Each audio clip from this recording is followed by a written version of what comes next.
Hi friends, please subscribe to Amravati Media and press the bell icon for more latest updates. YCP ఎంట్రీతో ABN Radhakrishna చేజారిన కోట్ల విలువైన స్థలం. కూటమికి ముఖ్యంగా టీడీపీకి వేమూరి రాధాకృష్ణకు చెందిన ఆంధ్రజ్యోతి అనుకూలంగా ఉంటుందన్న విషయం అందరికీ తెలిసిందే. పైగా గడిచిన ఎన్నికల సమయంలో ఆంధ్రజ్యోతి టీడీపీకి అనుకూలంగా వార్తలు రాసింది. కొన్ని సందర్భాలలో టీడీపీ నాయకులు చేయలేని పని కూడా ఆంధ్రజ్యోతి చేసింది. అందువల్లే ఆంధ్రజ్యోతిని టీడీపీ నాయకులు తమ సొంత పత్రికలా అనుభవిస్తూ ఉంటారు. ఇప్పుడు ఆంధ్రప్రదేశ్లో కూటమి ప్రభుత్వం అధికారంలో ఉంది. సహజంగానే ఆంధ్రజ్యోతికి మేళ్లు జరిగిపోతున్నాయి. ఫుల్ పేజీ యాడ్స్ వచ్చేస్తున్నాయి. అంతేకాదు ఆంధ్రజ్యోతి పత్రిక యజమాని వేమూరి రాధాకృష్ణకు సంబంధించిన హైడెల్ పవర్ ప్రాజెక్టుతో ఏపీ జెన్కో కరెంటు కొనడానికి ఒప్పందం కూడా కుదిరింది. అంతేకాదు ఆంధ్రజ్యోతి పత్రిక యజమాని వేమూరి రాధాకృష్ణకు సంబంధించిన హైడెల్ పవర్ ప్రాజెక్టుతో ఏపీ జెన్కో కరెంటు కొనడానికి ఒప్పందం కూడా కుదిరింది.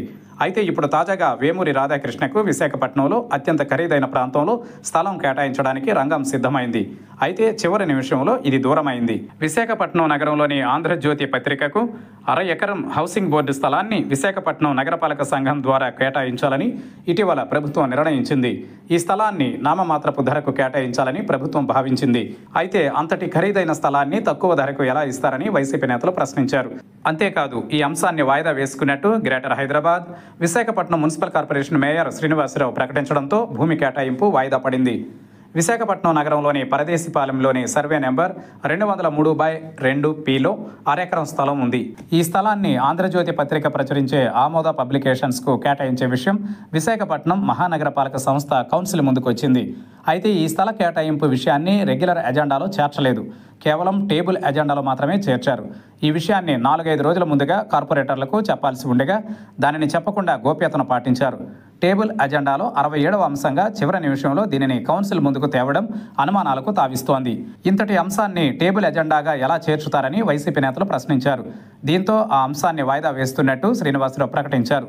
ఇక్కడ ఎకరం విలువ బహిరంగ మార్కెట్లో దాదాపు 20 కోట్ల వరకు ఉంటుందని తెలుస్తోంది. ఇక 2017లో ఇదే ప్రాంతంలో 7.26 కోట్లు విలువ చేసే స్థలాన్ని అప్పటి తెలుగుదేశం ప్రభుత్వం 50.50 లక్షలకే టీడీపీ ప్రభుత్వం ఆంధ్రజ్యోతి పత్రికకు కేటాయించింది. అయితే దానిని వైసీపీ అధికారంలోకి వచ్చిన తరువాత రద్దు చేసింది. అంతేకాదు ఆ స్థలాన్ని పేదలకు పంచాలని నిర్ణయించింది.